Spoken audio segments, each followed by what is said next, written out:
The next one is this interpersonal relationship. So once again, if you take each other, okay, a couple of the other things that have been mentioned today is how well do you know your players? How well do the players on the team, so if you're all players on the same team, we've just thrown you into this team today. So you don't know each other at all. So how are you going to get to know each other? And is that important? What do you think? Yep, sure. How come? Why so important? Understand each other better.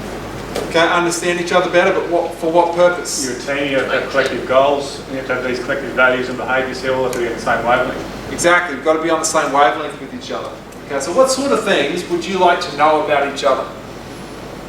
Each other's expectations. Okay, expectations, strengths, limitations. Why are you involved in the sport? We always used to get interviewed, especially before the Sydney Olympics, and the reporter would always come up and ask, so why do you row? I mean, rowing's a really tough sport. We're on the water at 5:30 in the morning. We train up to 16 times a week. The heart rate's up around 150 to 165 for the majority of the time. It's really, really hard.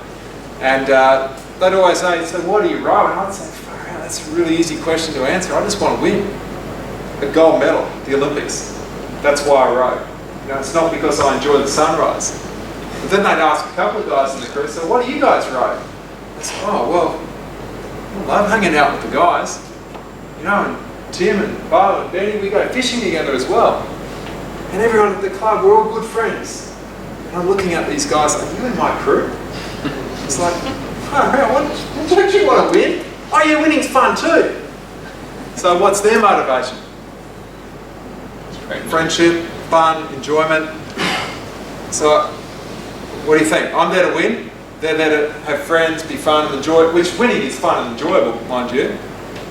But if I don't do what do you think? So if I don't respect what their motivation for being in the sport is, and so what we did one time is, because we had professionalism as a value, we made sure that everyone, if you're going to be professional, you've got to turn up on, you're late, and you cop a fine, and the fine was you had to buy everyone lunch. So I knew that would never happen to me because I was always ahead of time. So I thought, well, if it's 5 o'clock in the morning, I'm always ahead of time. Okay, so I turn up at 10:02. So I'm never late. It just doesn't happen. Whereas for these guys, they were always late. I said, that's cool, they're going to be buying me lunch. This is going to be the cheapest season ever. But it got to the point where making them do something which was really unnatural to them, because them turning up late was not a reflection on their level of professionalism, because they wanted to do nothing more than to row with us. But us imposing fines and making them associate their punctuality with professionalism, it took away their enjoyment of the sport completely. What do you think? Impact of that? So your players don't enjoy it? Yeah, basically, yeah.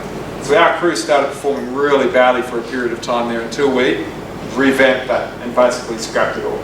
So if you got a team of 13 players, or a squad of 25, and you sit down initially to get these goals all sorted out, and then you're always going to have blokes that just go along with the flow, how does that affect them? And how do you deal with that? Well, that's what you have the discussion about, and as a group you work out. So when these guys turned up late, they could have been 10 or 15 minutes late, but after we had the discussion, their lateness was never more than just a few minutes. You know what I mean? So we accepted that a couple of minutes here or there is not a big issue. Okay, so we just defined our parameters. And I think that's really important. Okay, it's not just based on my view of what on time is. We had a discussion about it and we set a framework and clear expectations. Okay? And largely that's what it's about. And you as a team define what you want to accept. I find by initiating standards and having buy-in, it assists you to manage it also. Absolutely. People know where they stand. And that reflects part of what their role is. So if you're going to play a part on this team, part of your role is to subscribe to these values and behaviours that we as a group have set. That becomes part of your job. Okay. So in terms of these relationships, understanding what makes your fellow team members tick is